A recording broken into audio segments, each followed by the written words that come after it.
importance of being earnest.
Eating as usual, I see, Algy.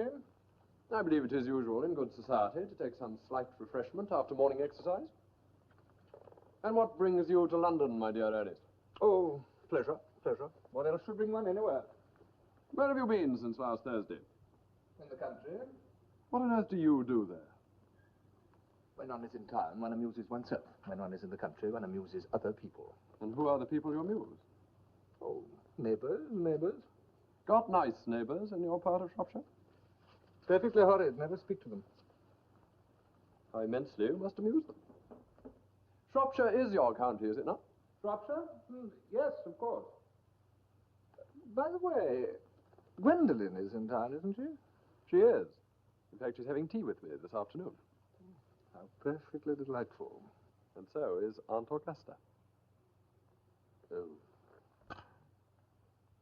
You know, the way you flirt with Gwendolen is almost as bad as the way Gwendolen flirts with you. I am in love with Gwendolen. I have come up to town expressly to propose to her. I thought you would come up on pleasure. They call that business. How utterly unromantic you are. I really don't see anything romantic in proposing. It's very romantic to be in love, but there's nothing romantic about a definite proposal. Why, one may be accepted. One usually is, I believe. And then the whole excitement is over. The very essence of romance is uncertainty. If ever I get married, I shall certainly try and forget the fact. I've no doubt about that, my dear Algy. The divorce court was specially invented for people like you. Divorces are made in heaven. Marriages are... Yes, Algy. Oh, well, there's no use my speculating on that subject. Or indeed, you're speculating on marrying Gwendolen. Why on earth do you say that? Well, in the first place, girls never marry the men they flirt with. Oh, that is nonsense. It isn't. It's great truth. It accounts for the extraordinary number of bachelors that one sees all over the place. Second place, I don't give my consent. Your consent? My dear fellow, Gwendolen is my first cousin. And before I allow you to marry her, you will have to clear up the whole question of Cecily. Cecily? What on earth do you mean? What do you mean, Algy, by Cecily? I don't know anyone of the name of Cecily. Do you mean to say that you've had my cigarette case all this time? I wish to goodness you'd let me know. I've been writing frantic letters to Scotland Yard about it. I was very nearly offering a large reward. Well, I wish you would offer one. I happen to be more than usually hard up. No good offering a large reward now that the thing is found. I think that's rather mean of you, Ernest, I must say. However, it makes no matter. For now that I look at the inscription, I find that the thing isn't yours after all. Well, of course it's mine. You've seen me with it 100 times. You have no right whatsoever to read what is written inside. It is a very ungentlemanly thing to read a private cigarette case. It's perfectly absurd to have a hard and fast rule about what one should read and what one shouldn't read. More than half of modern culture depends on what one shouldn't read. I'm quite aware of the fact, and I don't propose to discuss modern culture with you. It isn't the sort of thing one should talk of in private. I simply want my cigarette case back. Yes. But this isn't your cigarette case. This cigarette case is a present from someone of the name of Cecily. You said that you didn't know anyone of that name. Well, if you want to know, Cecily happens to be my aunt. Your aunt? Yes. Charming old lady she is, too. Lives at Tunbridge Wells. But why does she call herself Cecily if she is your aunt and lives in Tunbridge Wells? From little Cecily, with her fondest love. My dear fellow, what on earth is that in that? Some aunts are tall, some aunts are not tall.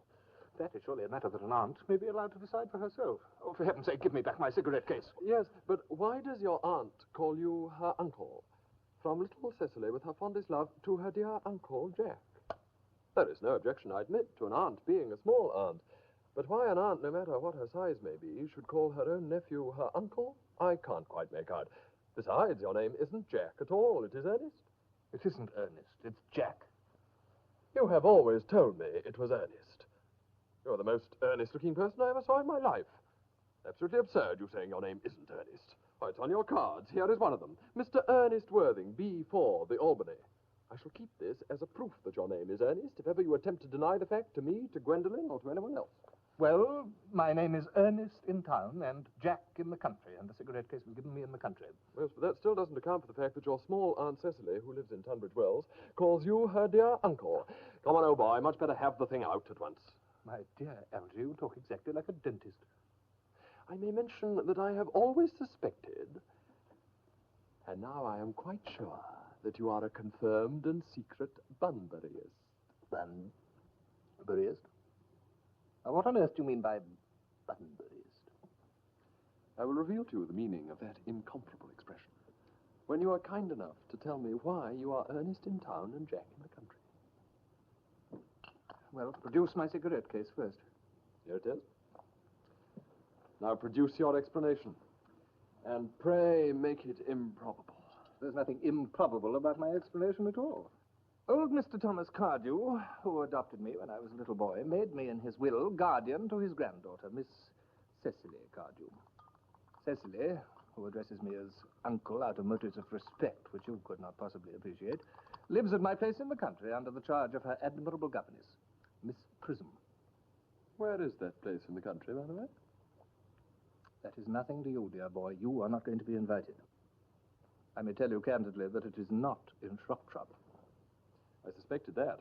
I have Bunburied all over Shropshire on 2 separate occasions. Well, go on. When one is placed in the position of guardian, one has to adopt a very high moral tone on all subjects. It is one's duty to do so. And as a high moral tone can hardly be said to conduce very much to either one's health or one's happiness, in order to get up to town, I have always pretended to have a younger brother of the name of Earnest, who lives here in the Albany and who gets into the most dreadful scrapes. That, my dear Algy, is the whole truth. Oh, no. What you really are is a Bunburyist. I was perfectly right in saying you were a Bunburyist. You're one of the most advanced Bunburyists I know. What on earth do you mean? You have invented a very useful younger brother called Earnest, in order that you may be able to come up to London as often as you like. I have invented an invaluable permanent invalid called Bunbury, in order that I may be able to go down to the country whenever I choose. Bunbury really is invaluable. If it wasn't for Bunbury's extraordinary bad health, for instance, I wouldn't be able to dine with you at Willis's tonight. But I've really been engaged to dine at Aunt Augusta's for more than a week.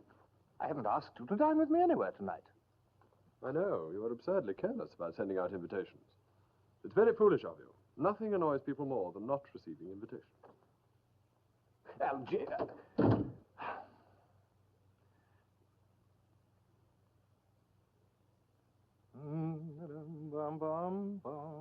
Seaton. Seaton, I shall require a fresh gardenia this afternoon at 4 o'clock precisely.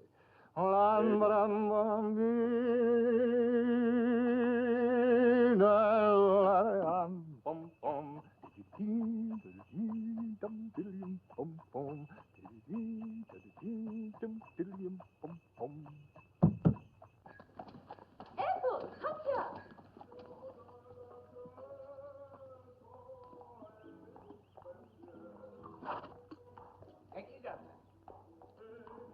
Get up now.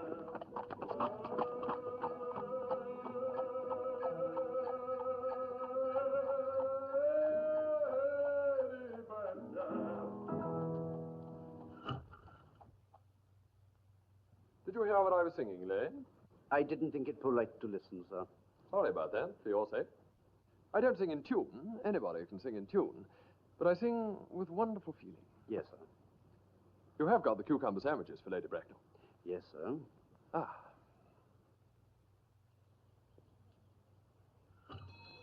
Excuse me, sir.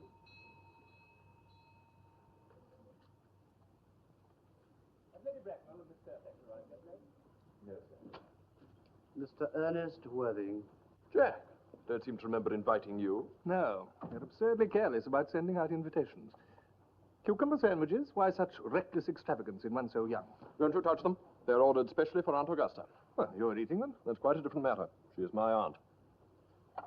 Have some bread and butter. The bread and butter is for Gwendolen. Gwendolen is devoted to bread and butter. And very good bread and butter it is, too. My dear fellow, you needn't eat it as if you were going to eat it all. Behave exactly as if you were married to her already. You are not married to her already, and I don't think you ever will be. Now, Algy... That must be Aunt Augusta. Only relatives or creditors ever ring in that Wagnerian manner. Now, if I can get her out of the way for 10 minutes, in order that you may have the opportunity for proposing to Gwendolen, may I dine with you at Willis's tonight? Well, I suppose so, if you want to. Yes, but you must be serious about it. I hate people who are not serious about meals.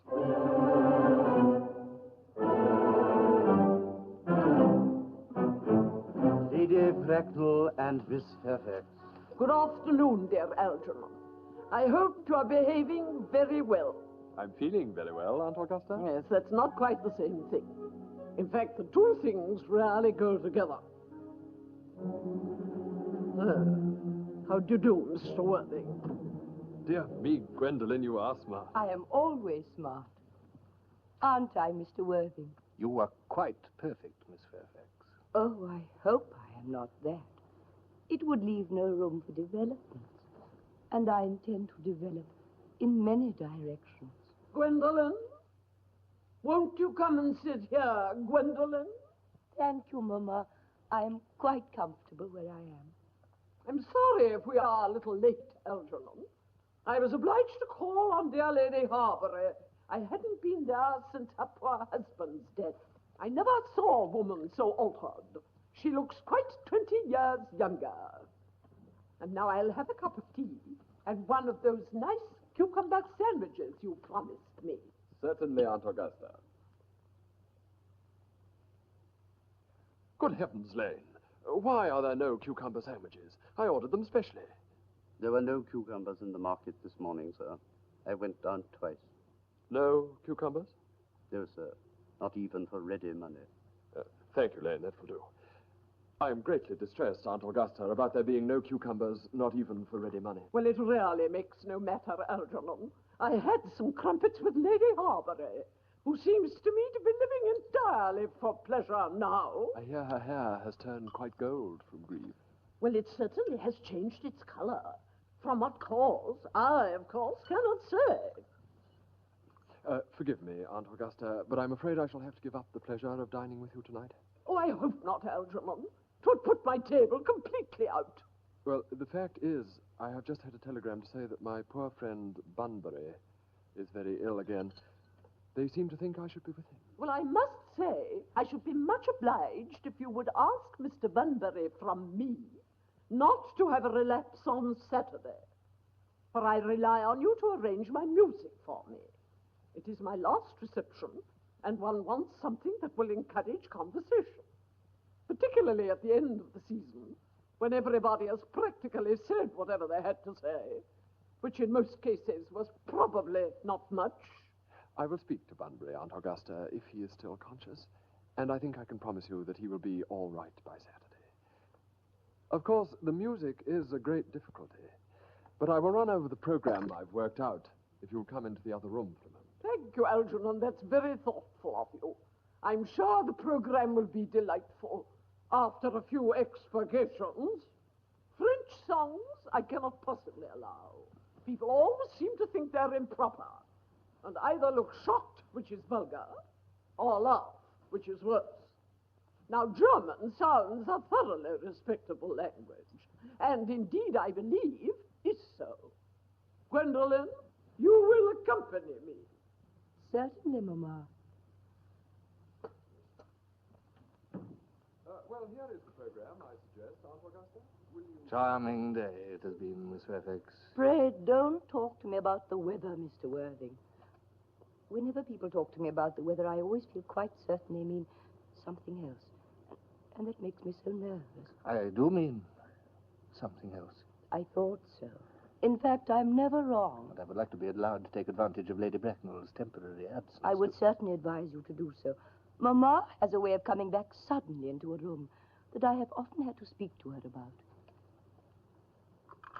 Miss Fairfax, ever since I met you, I have admired you more than any girl I have ever met. Since I met you. Yes, I am quite aware of the fact. And I often wish that in public, at any rate, you had been more demonstrative. For me, you have always had an irresistible fascination. Even before I met you, I was far from indifferent to you. We live, as I hope you know, Mr. Worthing, in an age of ideals. And my ideal has always been to love someone of the name of Ernest. There is something in that name which inspires absolute confidence.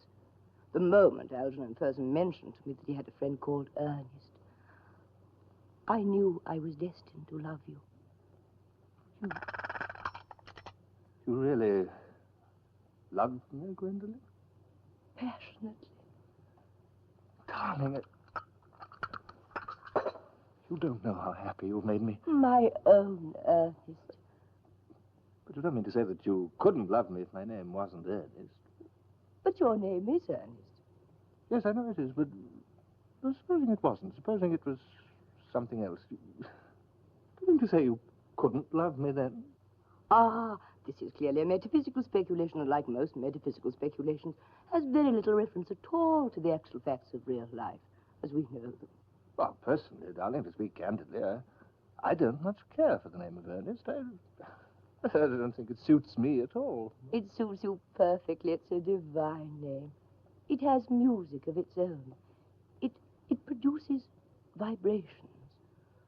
Well, I must say, Gwendolen, I think there are lots of other much nicer names. I think Jack, for instance, a charming name. Jack? No. There's very little music in the name of Jack. Any at all, indeed. I have known several Jacks, and they all, without exception, were more than usually plain. Besides, Jack is a notorious domesticity for John, and I pity any woman who's married to a man called John. No, the only really safe name is Ernest. Gwendolen, I must get christened at once. I mean, we must get married at once.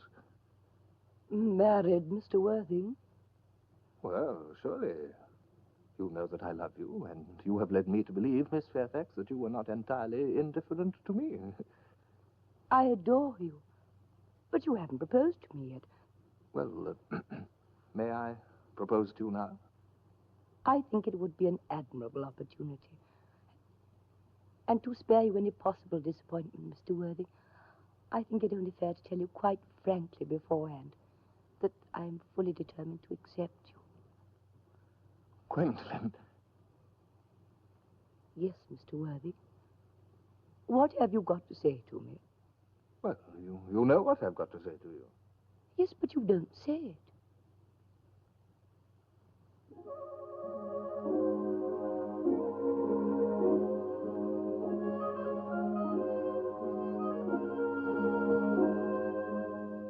Gwendolen, will you marry me? Of course I will, darling. How long you've been about it. I'm afraid you've had very little practice in how to propose.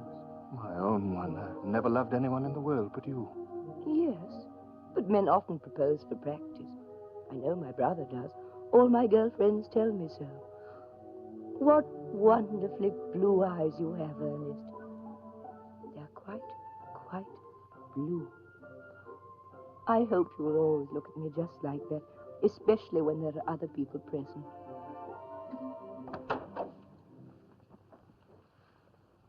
Mr. Worthing, rise, sir, from this semi-recumbent posture.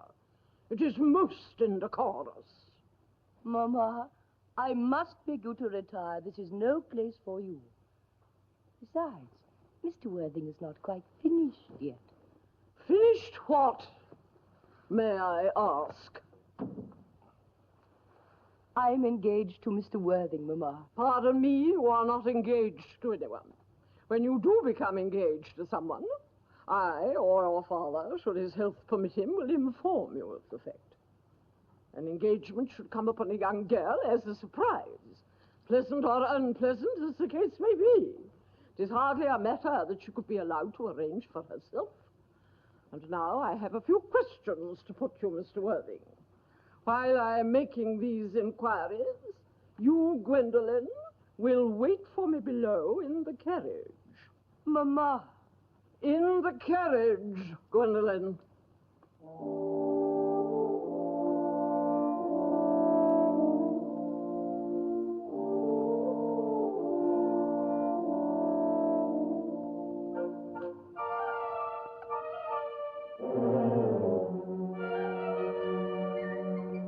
Gwendolen, the carriage. Yes, Mamma. You can take a seat, Mr. Worthing. Thank you, Lady Bracknell. I prefer standing.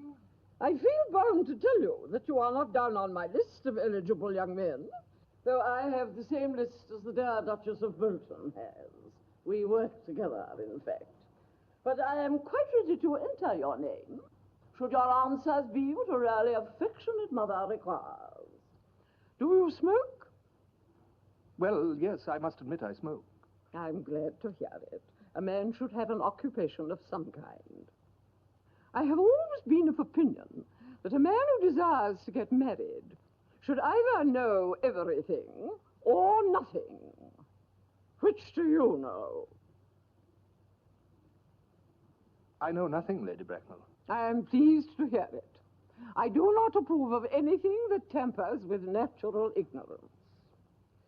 Ignorance is like a delicate, exotic fruit. Touch it and the bloom is gone.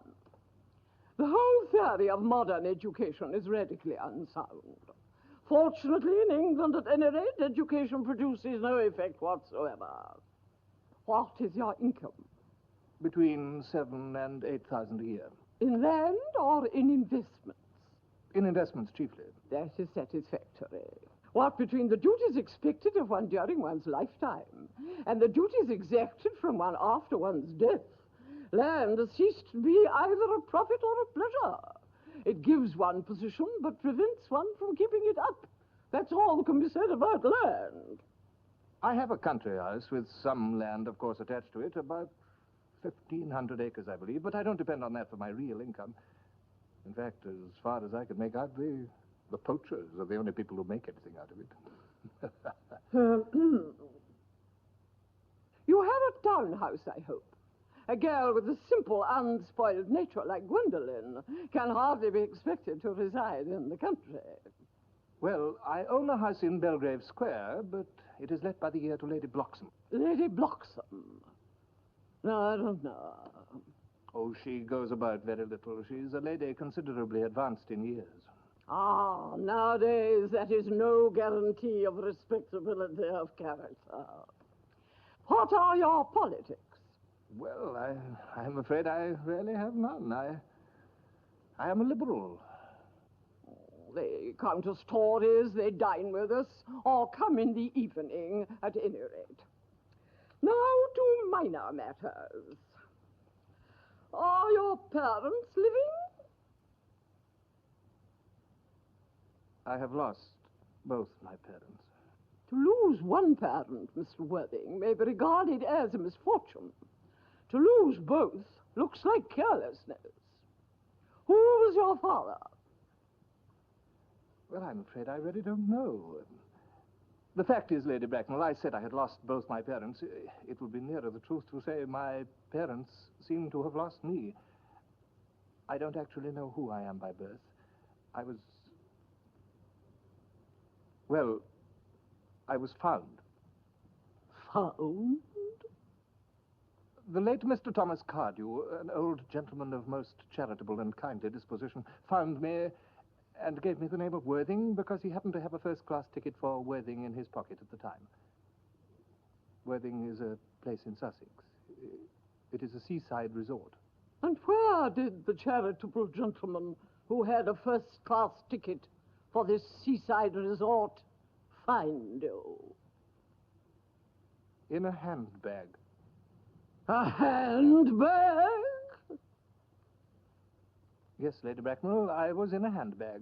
A somewhat large, black, leather handbag with handles to it. An ordinary handbag, in fact. In what locality did this Mr.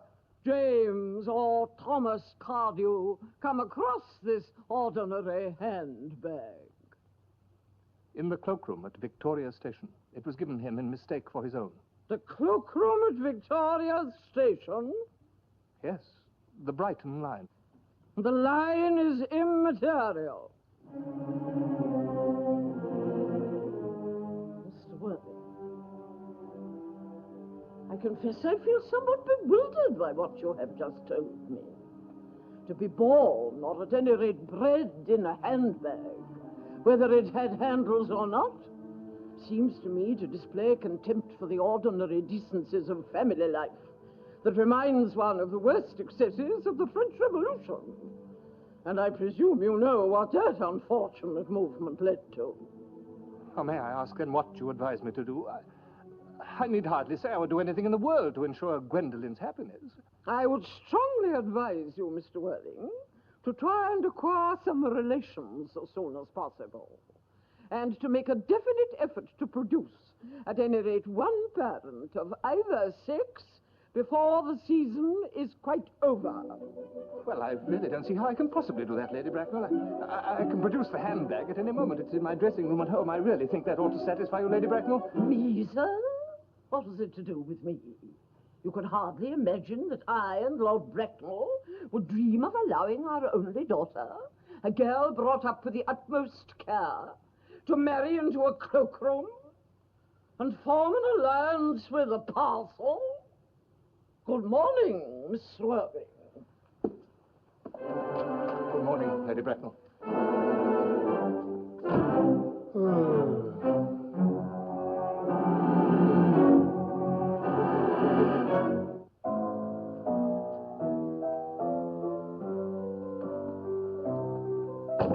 Algy, for heaven's sake, stop playing that ghastly tune. Didn't it go off all right, old boy? Do you mean to say Gwendolen refused you? Oh, Gwendolyn is as right as a trivet. As far as she's concerned, we're engaged. Her mother is an absolute gorgon. I don't really know what a gorgon is, but I'm quite sure that Lady Bracknell is one. In any case, she's a monster without being a myth, which is rather unfair. Algy, you don't suppose that Gwendolen will become like her mother in about 150 years, do you? All women become like their mothers. That is their tragedy. No man does. That's his. Is that clever? It's perfectly phrased, and quite as true as any observation in civilized life should be. By the way, did you tell Gwendolen the truth about your being Ernest in town and Jack in the country? My dear fellow, the truth is not quite the sort of thing one tells to a nice, sweet, refined girl. Besides, before the end of the week, I shall have got rid of Ernest. My poor brother Ernest is going to be carried off, quite suddenly, in Paris, by a severe chill. I thought you said that your ward was a little too much interested in your poor brother Ernest. Won't she feel his loss a good deal? Oh, Cecily isn't a silly, romantic girl, I'm happy to say. She's got a capital appetite, goes for long walks, and pays no attention at all to her lessons. Should rather like to see you, Cecily. I shall take very good care that you never do. She's excessively pretty and only just 18. Have you told Gwendolen that you have an excessively pretty ward who is only just 18? Oh, one doesn't blurt these things out to people. Cecily and Gwendolen are perfectly certain to be extremely good friends. I bet you anything you like that half an hour after they've met, they'll be calling each other sister. Women only do that when they've called each other a lot of other things first. Miss Fairfax. Algy, kindly turn your back. I have something very particular to say to Mr. Worthing. Oh, really, Gwendolen, I don't think I can allow this at all. Ernest, we may never be married. From the expression on Mamma's face, I fear we never shall. But although she may prevent us from becoming man and wife, nothing she can possibly do can alter my eternal devotion to you. Your Christian name has an irresistible fascination.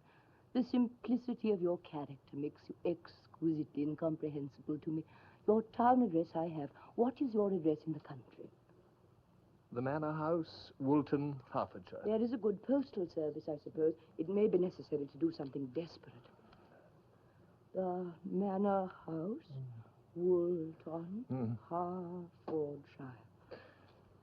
My own one.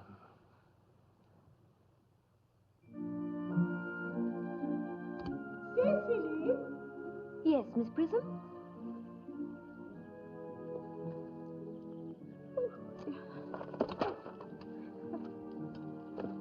Cecily! Come here at once, child.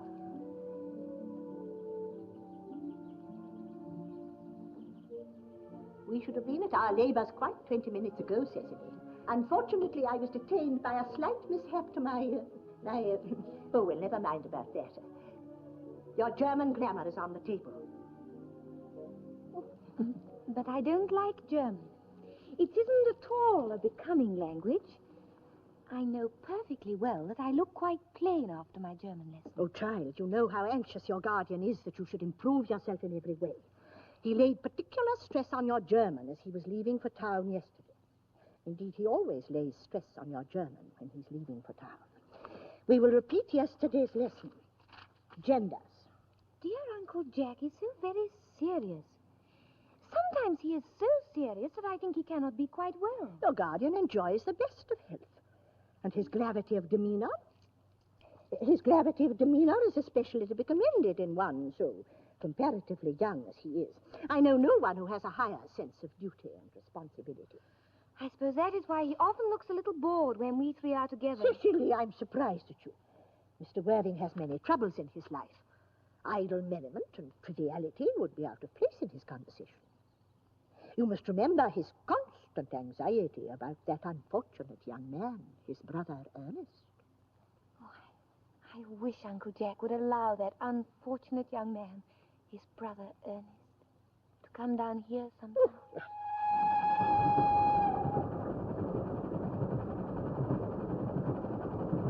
Diminutives are always neuter. That is, they belong to neither sex, even when appearances are to the contrary. As, for example, das Fräulein, the young lady, das Mädchen, the young girl. Put away your diary, Cecily. I really don't see why you should keep a diary at all. I keep a diary in order to enter the wonderful secrets of my life. If I didn't write them down, I should probably forget all about them. Memory, my dear Cecily, is the diary that we all carry about with us. Yes, but it usually chronicles the things that have never happened and couldn't possibly have happened. I believe that memory is responsible for nearly all the 3-volume novels that the library sends us. Oh, do not speak slightingly of the 3-volume novels, Cecily. I wrote one myself in earlier days. Did you really, Miss Prism?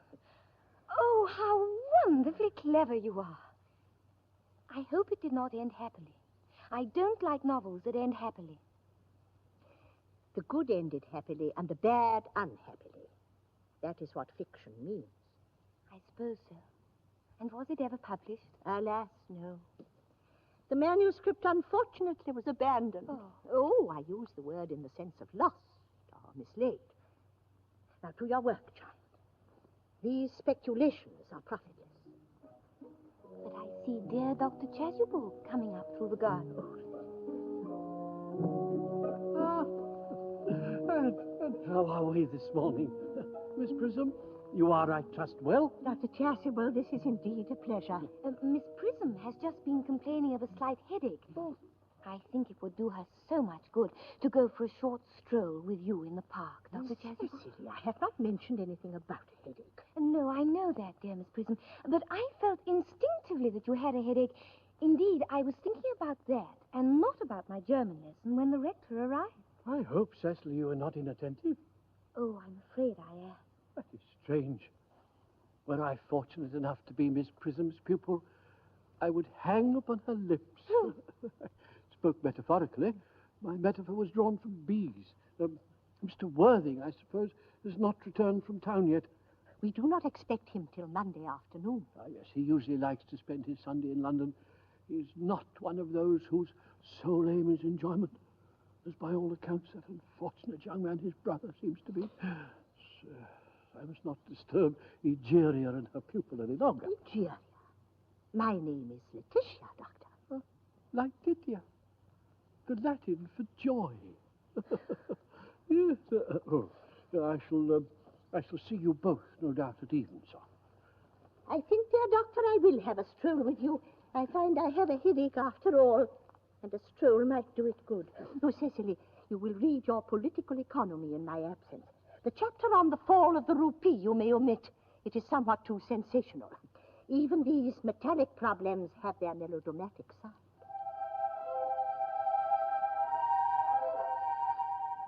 Horrid political economy. Horrid geology. Horrid German.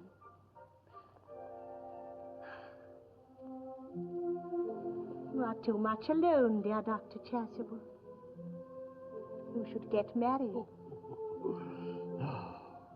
You do not seem to realize, dear Doctor, that by persistently remaining single, a man converts himself into a permanent public temptation. A man should be more careful, or he may lead weaker vessels astray. But is a man not equally attractive when married? Oh, no married man is ever attractive, except to his wife. And often I've been told not even to her. Oh, doesn't that depend upon the intellectual sympathies of the woman? Maturity can always be depended on. Ripeness can be trusted. Young women are green. I spoke horticulturally. My metaphor was drawn from fruits. Fruits, yes. Mr.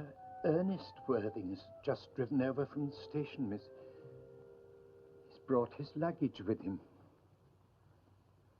Mr. Ernest Worthing, B4, the Albany.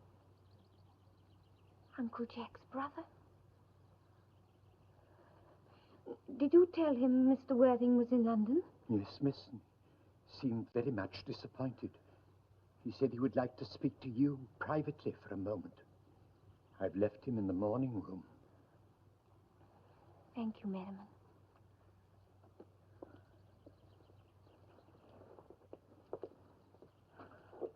I've never met a really wicked person before. I feel rather frightened. I'm so afraid you look just like everyone else.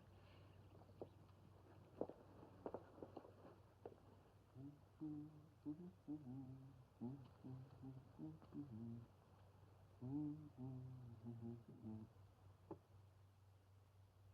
does. You are my little cousin Cecily, I'm sure. You are under some strange misapprehension. I am not little. In fact, I believe that I am more than usually tall for my age. But I am your cousin Cecily. You, I see from your card, are Uncle Jack's brother, my cousin Ernest. My wicked cousin Ernest. Oh, I'm not really wicked at all, Cousin Cecily. You mustn't think I'm wicked. If you are not, then you have certainly been deceiving us all in a very inexcusable manner. I hope you have not been leading a double life, pretending to be wicked and being really good all the time. That would be hypocrisy. Of course, I have been rather reckless. I'm glad to hear it. In fact, now you mention the subject, I really have been very bad in my own small way. I don't think you should be so proud of that, though I'm sure it must have been very pleasant.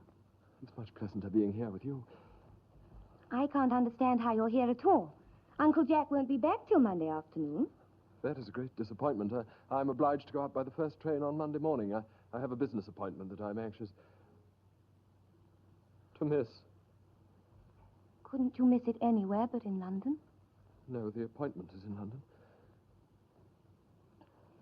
Well, I know, of course, how important it is not to keep a business engagement. Still, I think you had better wait until Uncle Jack arrives. I know he wants to speak to you about your emigrating. My what? About your emigrating. He's gone up to buy your outfit. I certainly wouldn't allow Jack to buy my outfit. He's got absolutely no taste at all in neckties. I don't think that you will require neckties.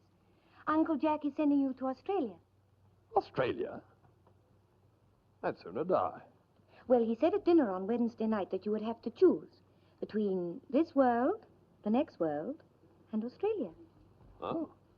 Well, the reports I have of Australia and the next world are not particularly encouraging. This world is good enough for me, Cousin Cecily. Yes, but are you good enough for it? Well, no, I am not that. That is why I would like you to reform me. You might make that your mission, if you don't mind, Cousin Cecily. I am afraid I have no time this afternoon. Well, would you mind if I reform myself this afternoon? It is rather romantic of you, but I think you should try. I will. I feel better already. You are looking a little worse. That's because I'm hungry. Oh, how thoughtless of me. I should have remembered that when one is going to lead an entirely new life, one requires regular and wholesome meals. Might I have a buttonhole first? I never have any appetite unless I have a buttonhole first. A Marichal? No, I would sooner have a pink rose. Why? Because you are like a pink rose, Cousin Cecily. I don't think it can be right for you to say such things to me. Miss Prism never talks like that. Then Miss Prism is a short-sighted old lady. You are the prettiest girl I ever saw. Miss Prism says that all good looks are a snare. Then they are a snare that any sensible man would like to be caught in. Oh? I don't think I should care to catch a sensible man. I wouldn't know what to talk to him about.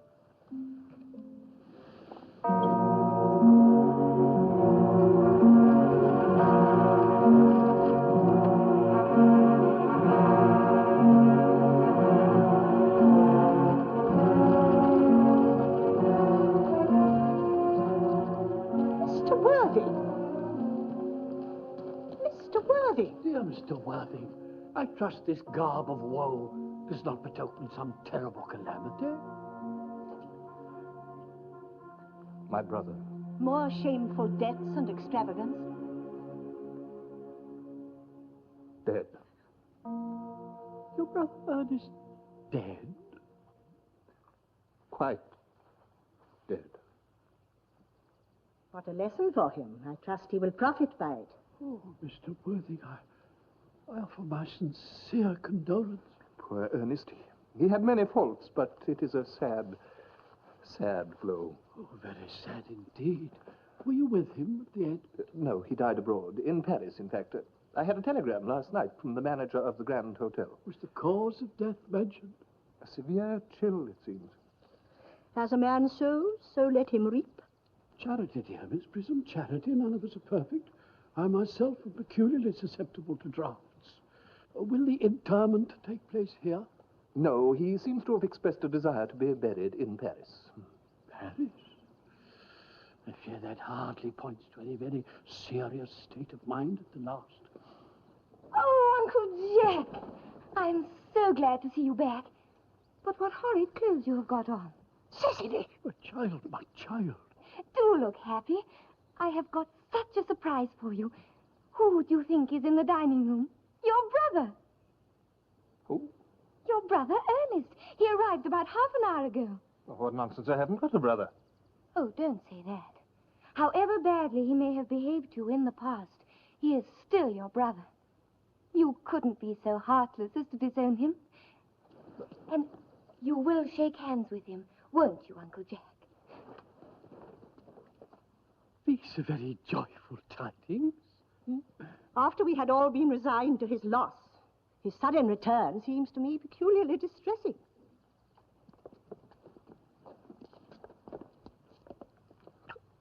Good heavens. Brother John, I have come all the way from London to tell you how very sorry I am for all the trouble that I have caused you, and that I intend to lead a better life in future. Uncle Jack, you are not going to refuse your own brother's hand. Nothing would induce me to take his hand. I consider his coming here disgraceful. He knows perfectly well why. Uncle Jack, do be nice. There is some good in everyone. Ernest has just been telling me about his poor invalid friend, Mr. Bunbury. Oh, he's been telling you about Bunbury, has he? Well, I won't have him talking to you about Bunbury or about anything else. Of course, I admit that all the faults were on my side, but I must say, I think Brother John's coldness to me on my first visit here peculiarly painful. Uncle Jack, if you won't shake hands with Ernest, I will never forgive you. Never forgive me? Never. Never, never. Well, this is the last time I shall do it. I think we might leave the brothers together. Cecily, you will come with us. Certainly, Miss Prism. My little task of reconciliation is over. Algy, you young scoundrel, you must leave this place at once. I won't have any bunburying here. Merriman, order the dog cart at once. Mr. Earnest has been called back suddenly to town. Yes, sir. What a fearful liar you are, Jack. I haven't been called back to town at all. Oh, yes, you have. I haven't heard anyone call me. Your duty as a gentleman calls you back. I have never allowed my duty as a gentleman to interfere with my pleasures to the smallest degree. I can quite understand that. Well, Cecily is a darling. You are not to speak of Miss Cardew that way. I don't like it. Well, I don't like your clothes. You look perfectly grotesque in them. Why on earth don't you go out and change? Perfectly childish to be in deep mourning for a man who's actually staying for a whole week with you in your own house as a guest. You are not staying with me for a whole week as a guest or anything else. You are going to leave this afternoon by the 4:05 train. I certainly shall not leave him as long as you are in mourning. It would be most unfriendly. If I were in mourning, you'd stay with me, I suppose. I should think it very unkind if you did not. Well, will you go if I change my clothes? Yes, if you don't take too long. I never saw a man take so long to dress with such little result. Well, at any rate, that is better than being always overdressed as you are. This bunburying, as you call it, has not been a great success for you.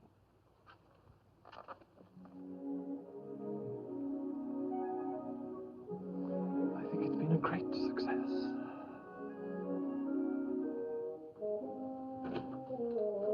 You rang, sir.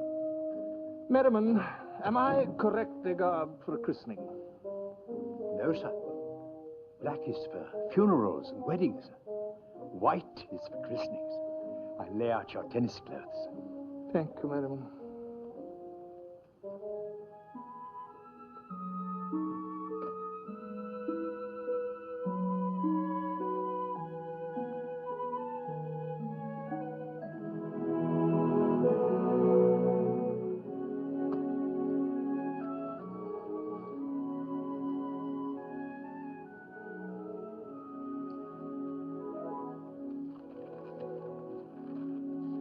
Oh, I thought you were with Uncle Jack. He has gone to order the dog cart for me. Oh, is he going to take you for a nice drive? He's going to send me away. Then have we got to part? I'm afraid so. It's very painful, but It is always painful to part from people whom one has known for only a very brief space of time. The absence of old friends one can endure with equanimity. But even a momentary separation from anyone to whom one has just been introduced is almost unbearable. thank you. The dog cart is at the door, sir. It can wait, Merriman, for 5 minutes. Yes, miss. I hope, Cecily, I shall not offend you if I state quite openly and frankly that you seem to me to be in every way the visible personification of absolute perfection. I think your frankness does you great credit, Ernest. If you will allow me, I will copy your remarks into my diary. Do you really keep a diary? I'd give anything to see it. May I? Oh, no. You see, it is simply a very young girl's record of her own thoughts and impressions, and consequently meant for publication. When it appears in volume form, I hope you will order a copy. But pray, Ernest, don't stop. I delight in taking down from dictation. I have reached absolute perfection. You may go on. I am quite ready for more. Oh, don't cough, Ernest. I don't know how to spell a cough. Cecily, ever since I first saw your wonderful and incomparable perfection, I have dared to love you wildly, passionately, devotedly, hopelessly. I don't think you should tell me that you love me wildly, passionately, devotedly, hopelessly. Hopelessly doesn't seem to make much sense, does it? Cecily. The dog cart is waiting, son. Tell it to come round next week at the same hour.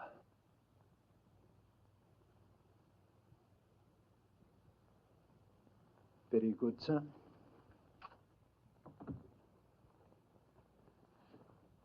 I think Uncle Jack would be very much annoyed if he knew you were staying until next week at the same hour. Well, I don't care about Jack. I don't care for anybody in the world but you. I love you, Cecily. Will you marry me? Of course. Why, we've been engaged for the last 3 months. The last 3 months? Yes, it will be exactly 3 months on Thursday. But how did we become engaged?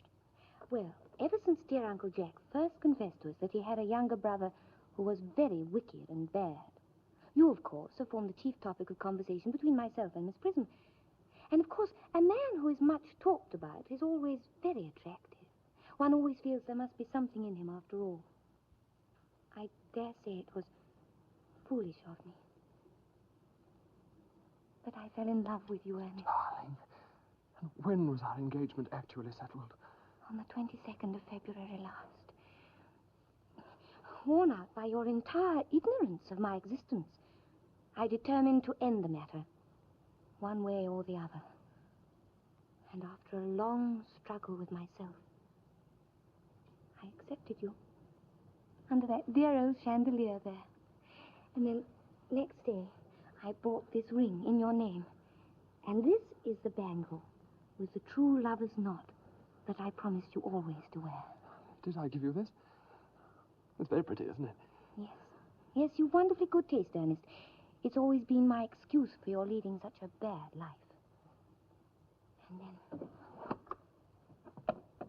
this is the box in which I keep all your dear letters. My letters? But my own sweet Cecily, I never wrote you any letters. You need hardly remind me of that, Ernest. I remember only too well I was forced to write all your letters for you. I wrote 3 times a week, sometimes oftener. Oh, do let me read them. Oh, no, you couldn't possibly. They would make you far too conceited. The 3 you wrote to me after our engagement had been broken off are so beautiful and so badly spelled that even now I can hardly read them without crying a little. But was our engagement broken off? Of course it was. On the 22nd of last March. You can see the entry if you like. Today, I broke off my engagement with Ernest. I feel it is better to do so. The weather still continues charming. But why on earth did you break it off? What had I done? I had done nothing at all.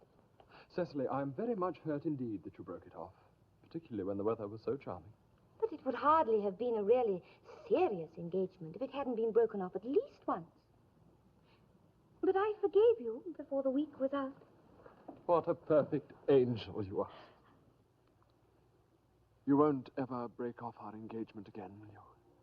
I don't think I could now that I've actually met you. Besides, of course, there is the question of your name. Of course. You mustn't laugh at me, darling, but it had always been a girlish dream of mine to love someone by the name of Ernest. There is something in that name that seems to inspire absolute confidence. Indeed, I pity any poor married woman whose husband is not called Ernest. Well, my dear child, you mean to say that you couldn't love me if I had some other name? But what name? Well, any name you like. Algernon, for instance. But I don't like the name of Algernon. I really don't see why you should object to the name of Algernon. It's not a bad name at all. In fact, it's rather an aristocratic name. Half the chaps who get into the bankruptcy court are called Algernon. But seriously, Cecily, if my name was Algy, couldn't you love me? I might respect you, Ernest. I might admire your character. But I fear that I should not be able to give you my undivided attention. Cecily, your vicar here is, I suppose, thoroughly experienced in the practice of all the rites and ceremonials of the church. Oh, yes, Dr. Chasuble is a most learned man. I'm going to see him at once on a most important Christian. I mean, on most important business. I won't be more than half an hour. Ernest! Considering that we have been engaged since February the 22nd, and that I only met you today for the first time, I think it is rather hard that you should leave me for so long a period as half an hour. Couldn't you make it 20 minutes? I'll be back in no time.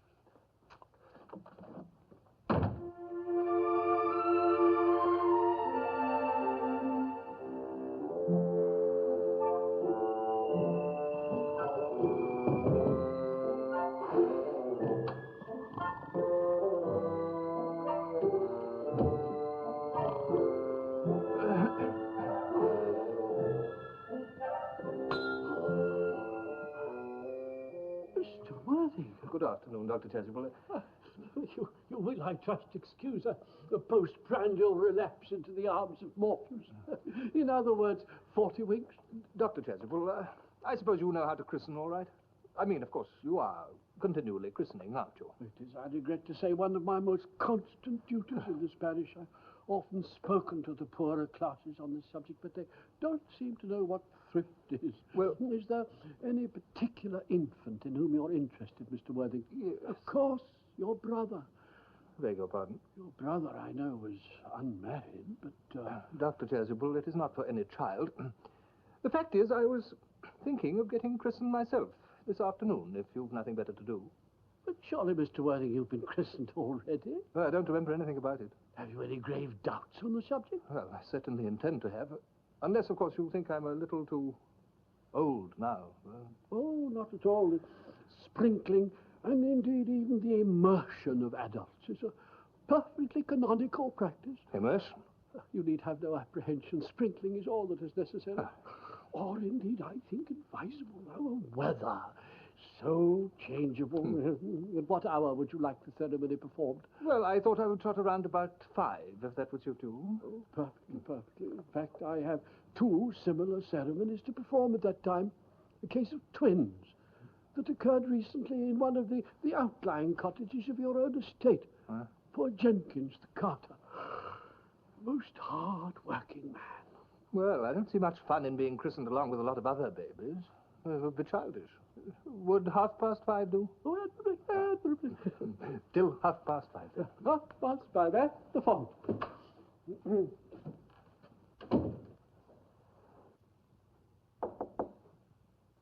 Come in. Dr. Chasuble?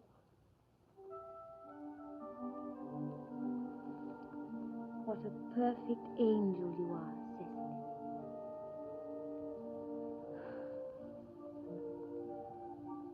But that is where he knelt. Yes, I am sure that is where he knelt. A Miss Fairfax has called to see Mr. Worthing, miss. On very important business, Miss Fairfax states. Isn't Mr. Worthing in the library? Mr. Worthing went over in the direction of the rectory some time ago, miss. Pray ask the lady to come out here. Mr. Worthing is sure to be back soon. And Merriman, you may bring tea. Yes, miss. Oh, dear. One of the many good elderly women associated with Uncle Jack in some of his philanthropic work in London, I suppose. Miss Fairfax.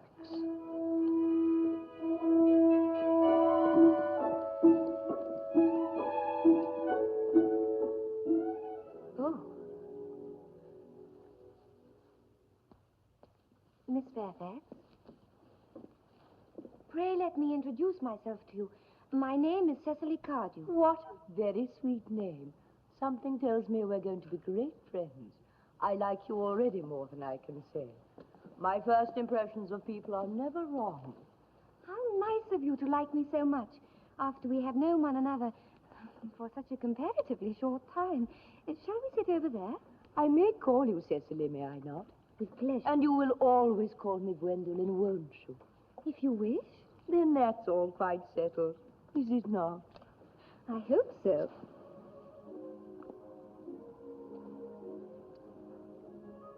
Cecily, Mamma, whose views on education are remarkably strict, has brought me up to be extremely short-sighted. It's part of her system. So, do you mind my looking at you through my glasses? Oh, not at all, Gwendolen. I'm very fond of being looked at.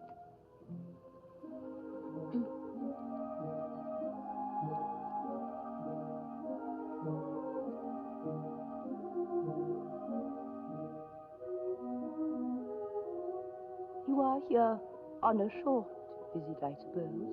Oh, no, I live here. Really? Your mother, no doubt, or some female relative of advanced years resides here also. Oh, no, I have no mother, nor, in fact, any relations. I am Mr. Worthing's ward. Oh. It is strange he never mentioned to me that he had a ward. How secretive of him. He grows more interesting hourly. I am not sure, however, that the news inspires me with feelings of unmixed delight. In fact, if I may speak quite candidly... Pray do. I think that whenever one has anything unpleasant to say, one should always be quite candid. Well, to speak with perfect candor, Cicely, I wish that you were fully 42 and more than usually plain for your age. Ernest has a strong, upright nature. I beg your pardon, Gwendolen. Did you say Ernest? Yes. Oh, but it is not Mr. Ernest Worthing who is my guardian. It is his brother, his elder brother. Ernest never mentioned to me that he had a brother. I'm sorry to say that they have not been on good terms for a long time. Ah, that accounts for it. Of course, you are quite sure that it is not Mr. Ernest Worthing who is your guardian. Quite sure. In fact, I am going to be his. I beg your pardon? Dearest Gwendolen, there is no reason why I should make a secret of it to you. Our little county newspaper is sure to chronicle the fact next week. Mr. Ernest Worthing and I are engaged to be married. My darling Cecily, I think there must be some slight error. Mr. Ernest Worthing is engaged to me. The announcement will appear in the Morning Post on Saturday, at the latest. I am afraid you must be under some misconception. Ernest proposed to me exactly 10 minutes ago. It is certainly very curious, for he asked me to be his wife yesterday afternoon at 5:30. If you would care to verify the incident, pray do so. I never travel without my diary. One should always have something sensational to read in the train. I am so sorry, dearest Cecily, if it is any disappointment to you, but I'm afraid I have the prior claim. It would distress me more than I can say, dearest Gwendolen, if it caused you any mental or physical anguish. But I feel bound to point out that since Ernest proposed to you, he has clearly changed his mind. If the poor fellow has been entrapped into any foolish promise, I shall consider it my duty to rescue him at once, and with a firm hand. Whatever unfortunate entanglement my dear boy may have got himself into, I will never reproach him with it after we are married. Do you allude to me, Miss Cardew, as an entanglement? You are presumptuous. On an occasion of this kind, it becomes more than a moral duty to speak one's mind. It becomes a pleasure. Do you suggest, Miss Fairfax, that I entrapped Ernest into an engagement? How dare you? This is no time for wearing the shallow mask of manners. When I see a spade, I call it a spade. I am glad to say I have never seen a spade. It is obvious that our social spheres have been widely different. Shall I lay tea here, as usual, miss? Yes, as usual.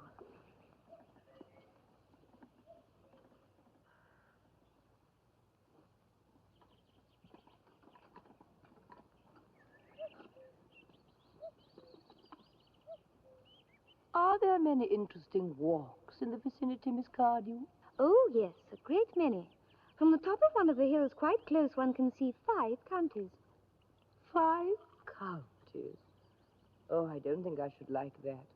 I hate crowds. I suppose that is why you live in a town. I had no idea there were any flowers in the country. Oh, flowers are as common here, Miss Fairfax, as people are in London. May I offer you some tea? Thank you. Sugar? No, thank you. Sugar is not fashionable anymore.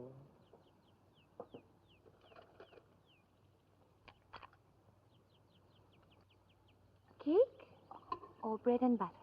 Bread and butter, please, thank you. Cake is rarely seen in the best houses nowadays. Hand that to Miss Fairfax.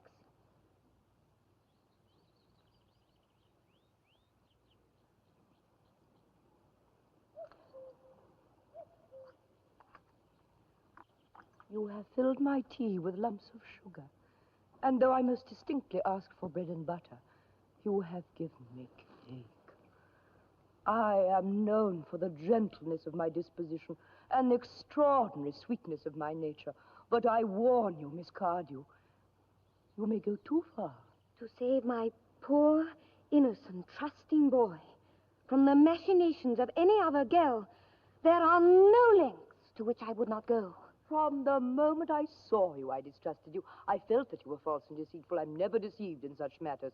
My first impressions of people are invariably right. It seems to me, Miss Fairfax, that I am trespassing on your valuable time. No doubt you have many other calls of a similar character to make in the neighborhood.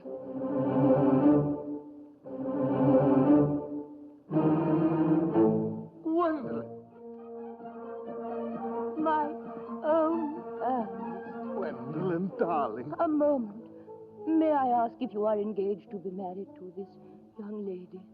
But, dear little Cecily, good heavens, no. What could have put such an idea into your pretty little head? Thank you. You may. I knew there must be some misunderstanding, Miss Fairfax. The gentleman whose arm is at present round your waist is my dear guardian, Mr. John Worthing. I beg your pardon. This is Uncle Jack. Jack? Oh. Cecily! Here is Annie. My own love. A moment. Are you by any chance engaged to be married to this young lady? To what young lady? Good heavens, Gwendolen! Yes, to good heavens, Gwendolyn. I mean, Gwendolyn. Of course not. What could have put such an idea into your pretty little head? Thank you. You may. I felt there must be some slight error, Miss Cardew. The gentleman who is now embracing you is my cousin, Mr. Algernon Moncrief. Algernon Moncrief? Are you called Algernon? I cannot deny it. Oh. Is your name really John? Well, I couldn't deny it if I liked. I could deny anything if I liked, but my name certainly is John. A gross deception has been practiced on both of us. My poor wounded Cecily. My sweet wronged Gwendolen. You will call me sister, will you not? There is just one question I would like to be allowed to ask my guardian. An admirable idea. Mr. Worthing, there is just one question I would like to be permitted to put to you. Where is your brother Ernest?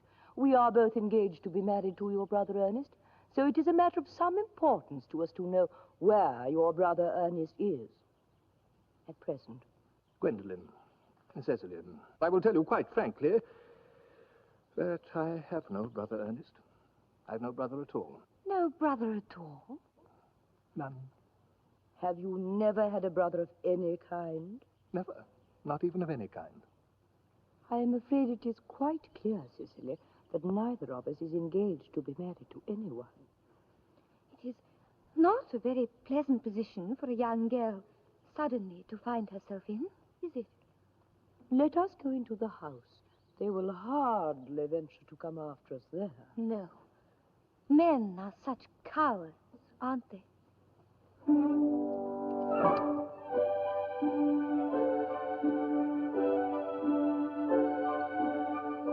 This ghastly state of affairs is what you would call bunburying, I suppose. Yes. Most wonderful bunbury I ever had in my life. Well, the only small satisfaction I get out of the whole of this wretched business is that your friend Bunbury, dear Algy, is quite exploded. And a very good thing, too. Your brother is a little off-color, isn't he, dear Jack? And not a bad thing, either. As for your deceiving a sweet, simple, innocent girl like Miss Cardew, I can only say that it's inexcusable. To say nothing of the fact that she is my ward. I can see no possible defense at all for your deceiving a clever, experienced young lady like Miss Fairfax, to say nothing of the fact that she is my cousin. I simply wanted to be engaged to Gwendolen, that is all. I love her. Well, I simply wanted to be engaged to Cecily. I adore her. There is certainly no chance of your marrying Miss Cardew. I don't think there is much likelihood, Jack, of you and Miss Fairfax being united. God! Will you be good enough to inform me how soon this railway train arrives at Wootton? Now, let me see. There's Gothrington. No, we passed her. There's Goosely Out, Sopley, Cobbler's Corner, Coombe Brisset, High Tartan, Low Tartan, Little... How you can sit there calmly eating muffins when we're in this terrible trouble, I can't imagine. You seem to be perfectly heartless. I can't eat muffins in an agitated manner.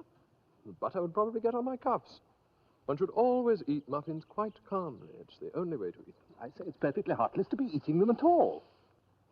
When I'm in trouble, eating is the only thing that consoles me.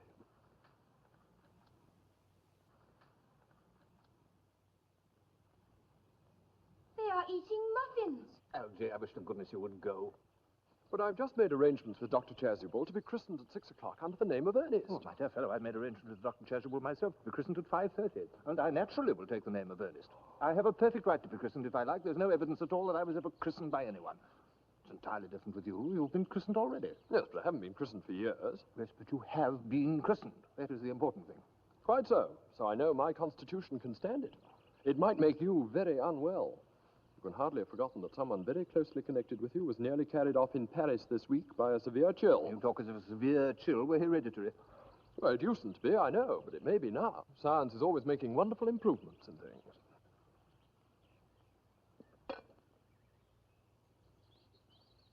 They are looking this way. What effrontery. They are approaching. That is very forward of them. Let us preserve a dignified silence. Certainly. It is the only thing to do now.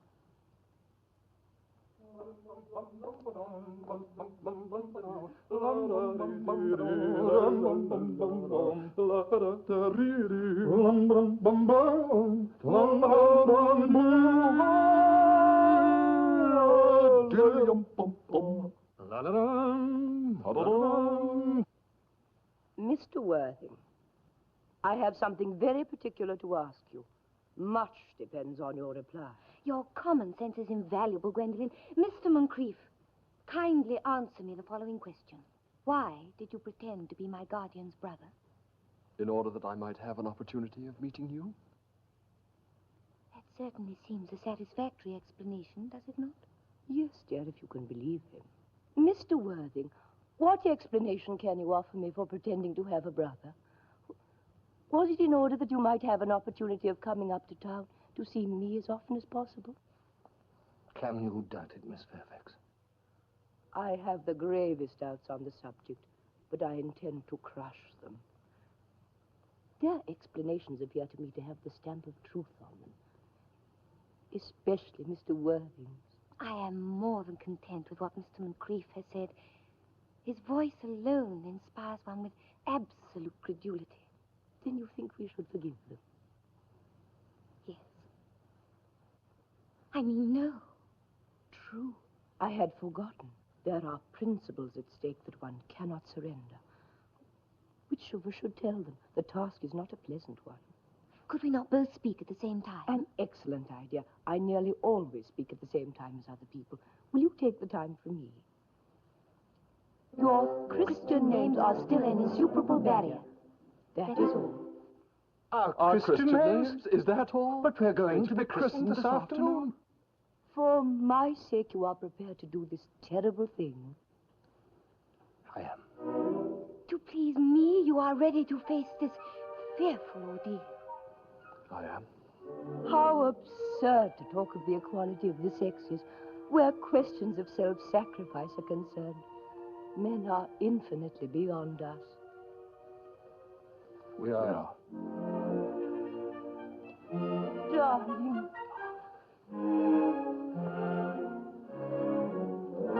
Gwendolen! What does this mean? Merely that I am engaged to Mr. Worthing, Mamma. Come here. Sit down. Sit down immediately. Mr. Worthing, you will clearly understand that all communication between yourself and my daughter must cease immediately from this moment. On this, as indeed on all points, I am firm. I am engaged to be married to Gwendolen, Lady Bracknell. You are nothing of the kind, sir. And now, as regards Algernon. Algernon, Yes, Aunt Augusta. may I ask if it is in this house that your invalid friend, Mr. Bunbury, resides? Oh, no, Bunbury doesn't live here. Bunbury is somewhere else at present. In fact, Bunbury is dead.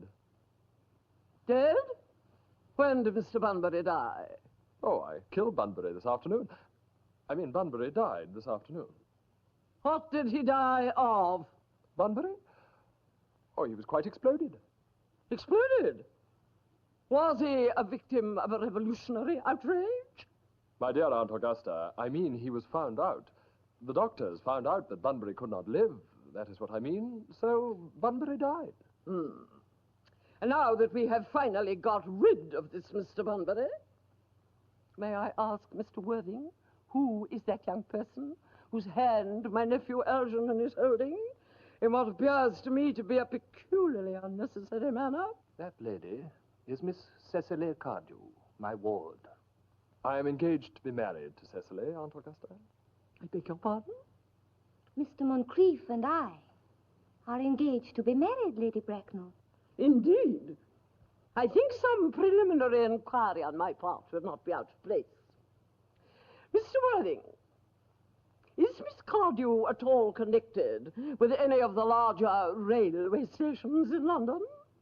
I merely require information.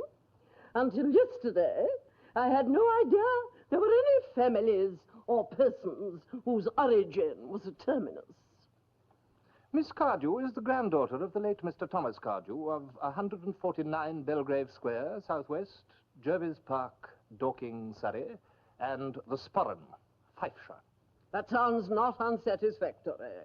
3 addresses always inspire confidence, even in tradesmen.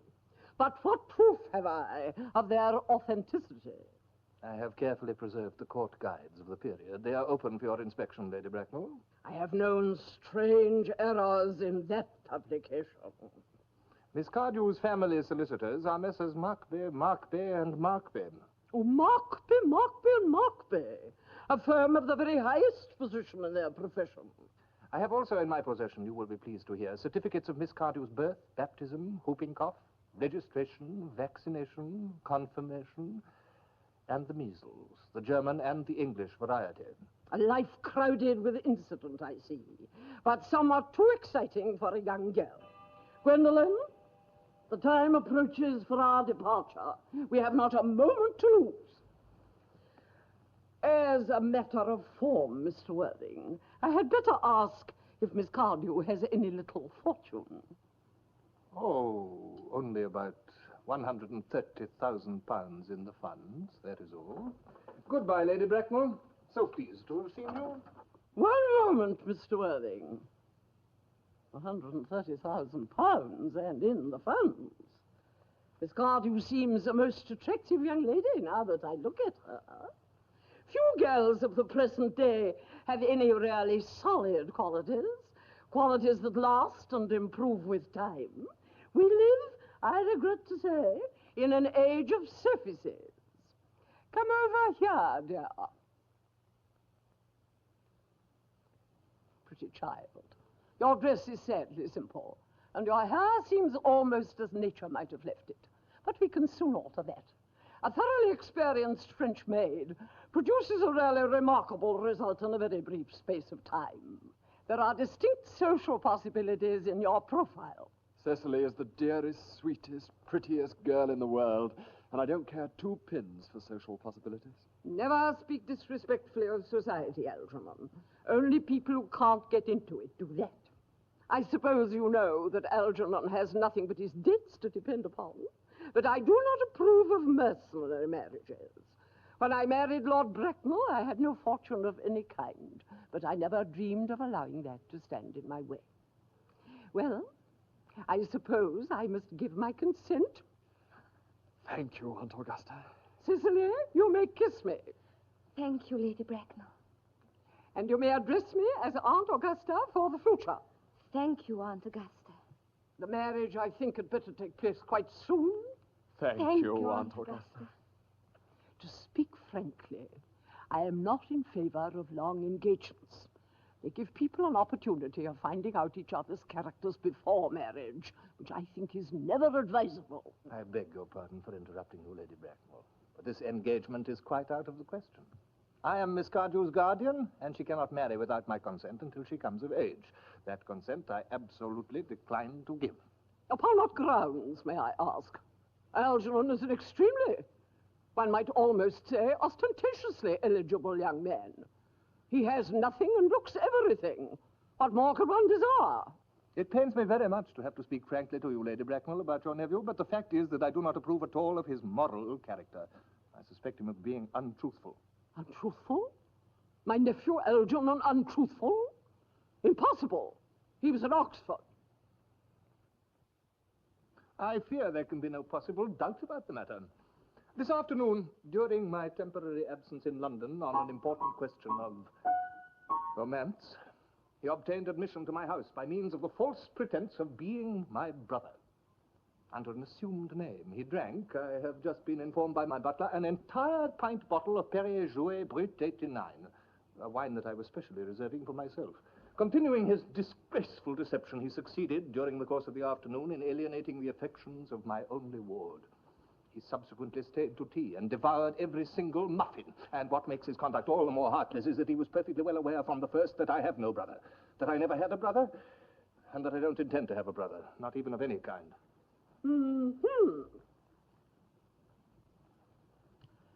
Mr. Worthing, after careful consideration, I have decided entirely to overlook my nephew's conduct toward you. That is very generous of you, Lady Bracknell. My own decision, however, is unalterable. I decline to give my consent. Come here, sweet child. How old are you? Well, I'm really only 18, but I always admit to 20 when I go to evening parties. You are perfectly right to make some slight alteration. A woman should never be really accurate about her age. It looks so calculating. 18 admitting to 20 at evening parties. Well, you will soon be of age and free from the restraints of tutelage, so that I do not think our guardian's consent is a matter of any importance. Pray excuse me for interrupting you once again, Lady Bracknell, but I think it is only fair to point out that under the terms of her grandfather's will, Miss Cardew does not legally come of age until she is 35. That does not seem to me to be a very grave objection. 35 is a very attractive age. London society is full of women of the highest birth who have their own free choice of remaining 35 for years. Lady Dumbleton is an instance in point. To my own knowledge, she's been 35 ever since she arrived at the age of 40, which is many years ago now. I see no reason why our dear Cicely should not be even more attractive at the age you mention than she is at present. There will be a large accumulation of property. Algy, could you wait for me till I was 35? Of course I could, Cecily. You know I could. Yes, I felt that, instinctively. But I couldn't wait all that time. But Cecily... My dear Mr. Worthing, as Miss Cardew states positively that she cannot wait until she is 35, a remark which I am bound to say seems to me to show a somewhat impatient nature, I would beg of you to reconsider your decision. But, my dear Lady Bracknell, the matter is entirely in your own hands. The moment you consent to my marriage with Gwendolen, I will most gladly allow your nephew to form an alliance with my ward. That is not the destiny I propose for Gwendolen. Algernon, of course, can choose for himself. Come, dear. We've already missed 5, if not 6 trains. To miss any more might expose us to comment on the platform. Everything is quite ready for the christenings. The christening, sir? Is not this somewhat premature? Both these gentlemen have expressed their desire for immediate baptism. At their age? The idea is grotesque and irreligious. Algernon, I forbid you to be baptized. I will not hear of such excesses. Am I to understand that there be no christenings at all this afternoon? I don't think that with things as they are, Dr. Chasuble, there will be much practical value to either of us. As your present mood seems to be one peculiarly secular, I will return to the church at once. Indeed, I've just been informed Miss Prism has been waiting for me. Miss Prism? Did I hear you mention a Miss Prism? Yes, indeed. I am on my way to join her. Kindly allow me to detain you for one moment. Is this Miss Prism a female of repellent aspect, remotely connected with education? She is the most cultivated of ladies, and the very picture of respectability. It is obviously the same person. May I ask what is her position in your household? Miss Prism, Lady Bracknell, has for the last 3 years been Miss Cardew's esteemed governess and valued companion. In spite of what I hear of her, I must see her at once. Let her be sent for. Oh, she approaches. She is nigh. I was told you expected me in the vestry, dear Canon. I have been waiting for you there for an hour and 3/4. Prism! Come here, Prism.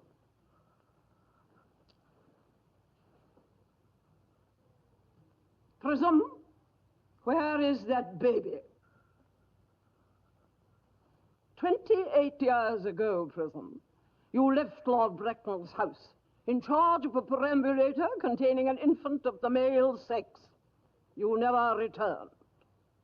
Some few weeks later, the perambulator was discovered at midnight, standing by itself in a remote corner of Bayswater.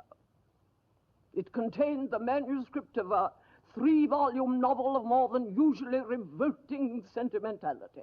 Oh, but the baby was not there. Prism, where is that baby? Where is that baby, Prism? Lady Bracknell, I admit with shame that I do not know. I only wish I did. The plain facts of the case are these. On the morning of the day you mention, a day that is forever branded on my memory, I prepared as usual to take the baby out in its perambulator.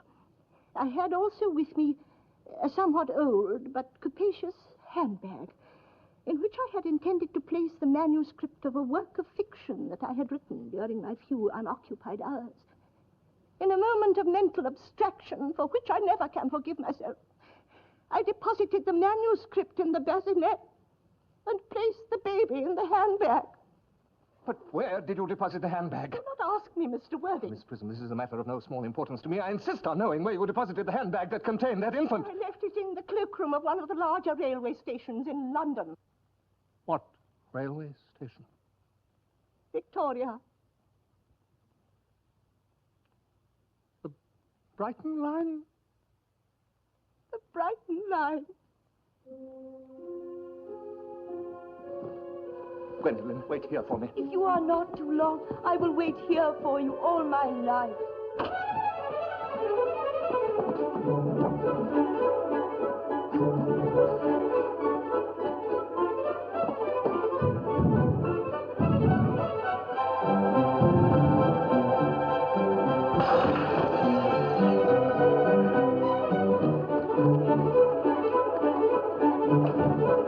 This suspense is terrible. Miss Prism, is this the handbag? Let me look. Examine it carefully before you speak. The happiness of more than one life depends on your answer. Thank you. It seems to be mine. Oh, yes. Here is the injury it received through the upsetting of a Gower Street omnibus in younger and happier days.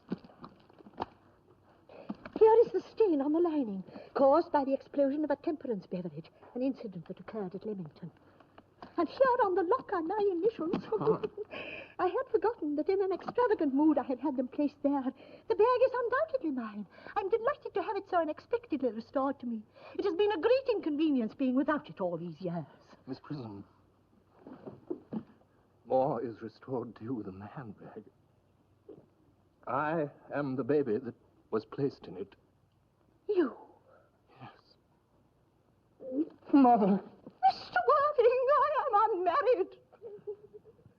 Unmarried? I do not deny that that is a serious blow, but who has the right to cast a stone against one who has suffered. May not repentance white out an act of folly? Why should there be one law for men and another for women? Mother, I forgive you. Mr. Worthing, there is some error. There is the lady who can tell you who you really are. Oh, dear. Lady Bracknell, I hate to seem inquisitive, but could you kindly inform me who I really am? You are the son of my poor sister, Mrs. Moncrief, and consequently Algernon's elder brother. Algy's elder brother? Then I have a brother, after all. I knew I had a brother. I always said I had a brother. Cecily, how could you ever have doubted that I had a brother? Dr. Chasuble, my unfortunate brother. Miss Prism, my unfortunate brother. Gwendolen, my unfortunate brother. Algy, you young scoundrel, you'll have to behave with more respect to me in the future. You've never behaved to me like a brother in all your life. Well, not till today, old boy, I admit. I tried my best, however, though I was out of practice. My own. But what own are you? What is your Christian name now that you have become someone else? Your decision on the subject of my Christian name is irrevocable, I suppose? I never change, except in my affections. What a noble nature you have, Gwendolen. Then the question must be cleared up once and for all. Aunt Augusta, at the time when Miss Prism left me in the handbag, had I been christened already? Every luxury that money could buy, including christening, had been lavished on you by your fond and doting parents. Then I was christened, that is settled. Now, what was my Christian name? Let me know the worst. Being the eldest son, you were naturally called after your father. Yes, but what was my father's Christian name? Cannot at the moment recall what the General's Christian name was. I've no doubt he had one. He was eccentric, I admit, but only in later years. Algy, can't you recollect what our father's Christian name was? My dear boy, we were never even on speaking terms. He died before I was a year old. His name would be in the army lists of the period, I suppose, Aunt Augusta? The General was essentially a man of peace, except in his domestic life, but I've no doubt his name would appear in any military directory.